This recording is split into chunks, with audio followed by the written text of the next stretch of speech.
తాతను బెగ్గర్ అంటూ ప్రతిరోజు అవమానించినందుకే తాతను చంపేశానని కీర్తి తేజ్ పోలీసుల విచారణలో వెల్లడించాడు. పంజాగుట్టలో పారిశ్రామికవేత్త జనార్దన్ రావు హత్య కేసు విచారణలో మనవడు కీర్తి తేజ ఆసక్తికర విషయాలు వెల్లడించారు. యు బెగ్గర్ అంటూ అందరి ముందర హీనంగా తాత తనను చూసేవాడని, ఆస్తి పంపకాలు పదవుల కేటాయింపుల్లోనూ తక్కువ చేశారని కీర్తి తేజ తెలిపాడు. తాతను చంపేందుకు ఇన్స్టామార్ట్ నుంచి కత్తిని కొనుగోలు చేసినట్లు తెలిపాడు. హత్య జరిగిన రోజు పెద్ద గొడవ జరిగిందని, ఆస్తిలో తనకు వాటా కావాలని అడిగితే తాత ఇవ్వనని చెప్పడంతో కోపంతో కసితీరా పొడిచినట్లు తెలిపాడు. ఆ తర్వాత బిఎస్ మక్తా ఎల్లమ్మగూడ పక్కనే ఖాళీ స్థలంలో కత్తి, రక్తంతో ఉన్న తన బట్టలను తగలబెట్టినట్లు తెలిపాడు. మంటల్లో సగం కాలిన కత్తిని పోలీసులు ఇప్పటికే స్వాధీనం చేసుకున్నారు.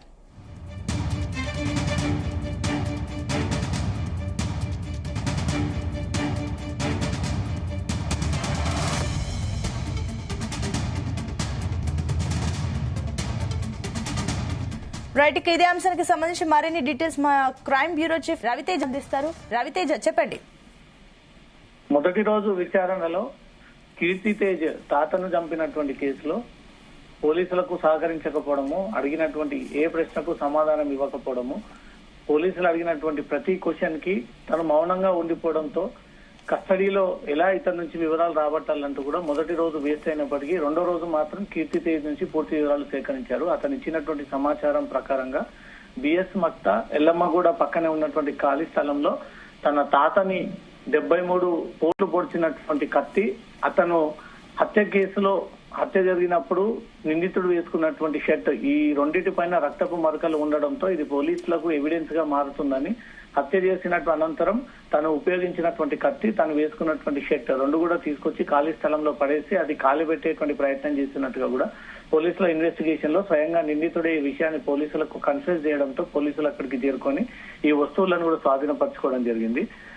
ఇప్పటి వరకు పోలీసులు జరిపినట్టు ఇన్వెస్టిగేషన్ లో కొన్ని కీలక అంశాలు వెలుగులోకి వచ్చాయి. ప్రతిరోజు తన తాత జనార్దన్ రావు బెగ్గర్ అంటూ తనను అవమానించాడని, ఏ ఒక్క రోజు కూడా సొంత మనిషిగా కుటుంబ సభ్యుడిగా తనను ట్రీట్ చేయలేదని, అందరికంటే హీనంగా దారుణంగా నాతో వ్యవహరించేవాడని, ప్రతిరోజు నన్ను బెగ్గర్ అంటూ ఇంటి పని మనుషుల ముందా, బంధువుల ముందా, కుటుంబ సభ్యుల ముందు, పార్టీలకు వెళ్తే పార్టీలో సైతం తనను అత్యంత దారుణంగా ట్రీట్ చేసేవాడు. ఈ విషయాన్ని మనసులో పెట్టుకొని తన తాతను హత్య చేయాలంటూ కూడా చాలా రోజులుగా పథకం వేసుకొని రీసెంట్ గా చంపాను అంటూ కూడా పోలీసుల కన్ఫెషన్ లో ఈ విషయాన్ని తను తెలియజేశాడు. ఆఫీస్ కి వెళ్తే అక్కడ అవమానించడము, అలా తిట్టడం వల్ల ఆఫీస్ స్టాఫ్ కి కూడా తను చిన్న చూపుగా మారిపోయాను, తనను ఎవరు కూడా విలువలు ఇవ్వట్లేదు, వాల్యూ ఇవ్వట్లేదు, కేవలం తాత కారణంగా ఇన్నాళ్ళు జరుగుతుంది అంటూ కూడా ఆస్తి పంపకాల పదవులు కేటాయింపులో కూడా తను తక్కువ చేసి చూడడము, చివరికి డైరెక్టర్ పదవి తనకు కాకుండా రెండో కుమార్తె కొడుకుకి ఇవ్వడము, అప్పటి నుంచి తాతకు నాకు మధ్య గొడవలు జరుగుతూ ఉన్నాయి, అందుకే తాతను చంపేయాలని నిర్ణయించుకొని ఇన్స్టామార్ట్ నుంచి ఆన్లైన్ ద్వారా కత్తిని కొనుగోలు చేసి ఆ కత్తితోటి తాత పైన 73 కత్తిపోట్లు పొడిచి అనంతరం ఆ కత్తి దొరకకుండా ప్లాన్ చేయడము, ఆ హత్య జరిగేటువంటి టైం కంటే ముందుగానే ఇద్దరి మధ్య పెద్ద మొత్తంలో గొడవ జరగడము, అక్కడ ఇంట్లో అందరూ కూడా గందరగోళానికి గురవడము, అదే టైంలో తన తాతని హత్య చేయాల్సి వచ్చింది.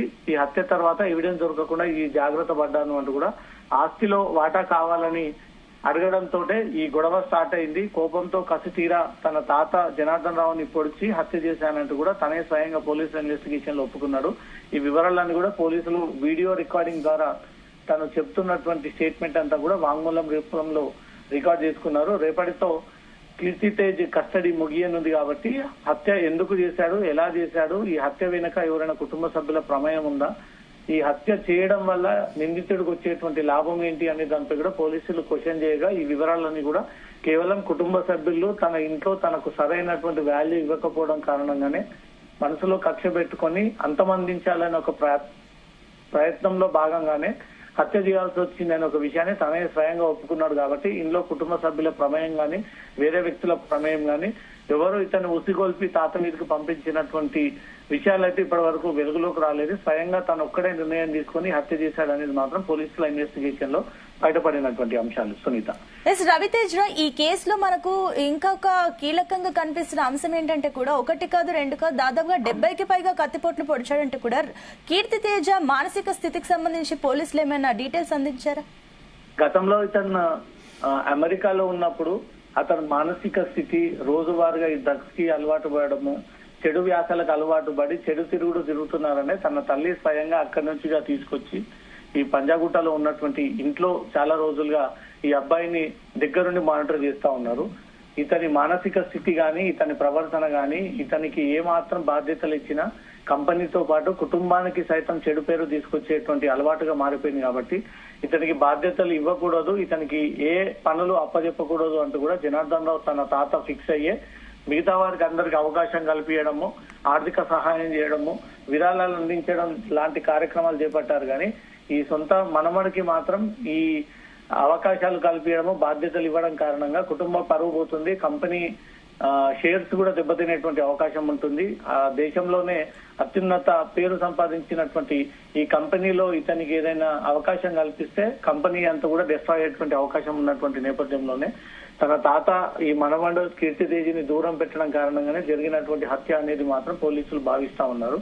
దీంట్లో ఆస్తి తగాదాలు కొన్ని అయితే, కుటుంబ కలహాలు కొన్ని అయితే, తనకు ఏ మాత్రం ప్రియారిటీ ఇవ్వట్లేదు, పట్టించుకోవట్లేదు, కనీసం తన కన్న కొడుకుగా లేక కుటుంబ సభ్యులు ట్రీట్ చేయట్లేదు అన్న ఒక మనోవేదనకు గురయ్యే తన తాతని చంపాలి అనుకున్నాడనే ఒక పథకం ప్రకారంగానే ఇన్స్టా మార్కెట్ ద్వారా ఆన్లైన్ ద్వారా కత్తి తెప్పించుకుని 70కి పైగా కత్తిపోట్లు పొడిచి తన తాతని చనిపోయిన తర్వాత అది కన్ఫర్మ్ చేసుకుని తిరిగి అక్కడి నుంచి వెళ్లి వేరే ప్రాంతంలో ఇవన్నీ ఎవిడెన్స్ దాచిపెట్టేటువంటి ప్రయత్నం చేశాడంటూ కూడా స్వయంగా తనే ఒప్పుకోవడము, కన్ఫెషన్ లో కూడా కొన్ని కీలక అంశాలు ఈ రోజు తను ప్రస్తావించడంతో ఈ 3 రోజుల కస్టడీలో పోలీసులకు కావాల్సినటువంటి వివరాలని మాత్రం అతని నుంచి సేకరించినట్టుగా తెలుస్తోంది సునీత. రవితేజ, ఇప్పుడు కీర్తి తేజ ఆల్రెడీ తన నేరాన్ని అంగీకరించాడు కాబట్టి నెక్స్ట్ పోలీసుల చర్యలు ఏ రకంగా ఉండబోతున్నాయి అండ్ అదే విధంగా ఈ సంఘటన పైన కుటుంబ సభ్యులు ఏ రకంగా రియాక్ట్ అవుతున్నారు?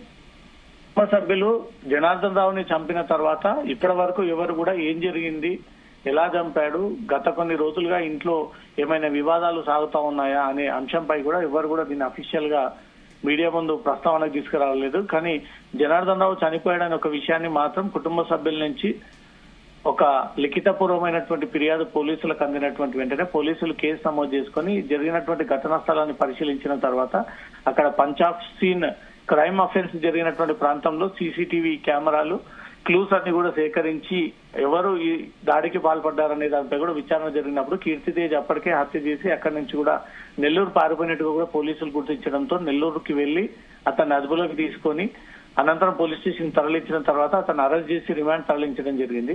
అప్పుడు నోరు మెదపకుండా పోలీసులు కస్టడీ కావాలని కోరడంతో కోర్టు కస్టడీకి అనుమతి ఇచ్చి కస్టడీ తీసుకున్న తర్వాత నిన్న మొదటి రోజు ఏ విషయాలు తెలియజేయకపోవడము, ఈ రోజు రెండో రోజు అన్ని విషయాలు కూడా తెలియజేయడంతో ఈ వాస్తవాలన్నీ కూడా వెలుగులోకి వచ్చాయి. కుటుంబ సభ్యులు అఫీషియల్ గా ఏం జరిగింది అనే ఒక వివరాలు అయితే ఇప్పటి వరకు నోటు ద్వారా గానీ కనీసం మీడియాతో మాట్లాడడం గానీ ఈ విషయాలు ఏవి కూడా షేర్ చేయలేదు. పోలీసుల ఇన్వెస్టిగేషన్ లోనే వాస్తవాలు ఏంటి అనేది కూడా బయటికి తీస్తా ఉన్నారు. తనే స్వయంగా హత్య చేశానని ఒప్పుకున్నాడు. ఎందుకు హత్య చేయాల్సి వచ్చింది, ఎన్ని పోట్లు తన తాత పైన పొడిచాను అనే ఒక విషయాన్ని కూడా తనే కన్ఫెషన్ లో ఈ విషయాలు తెలియజేశాడు. కాబట్టి హత్య కేసులో 10 ఏళ్లకు పైగా శిక్ష పడేటువంటి అవకాశం ఉంటుంది. కాబట్టి ఈ 3 రోజుల పాటు జరిగినటువంటి కస్టడీ వివరాలన్నీ కూడా పోలీసులు కోర్టులో ప్రొడ్యూస్ చేసిన తర్వాత కోర్టు ఈ హత్య కేసు ప్రూవ్ అయినట్టు మాత్రం ఇతనికి 10 ఏళ్లకు పైగా జైలు శిక్ష విధించేటువంటి అవకాశం ఉంటుంది సునీత. Right, thank you.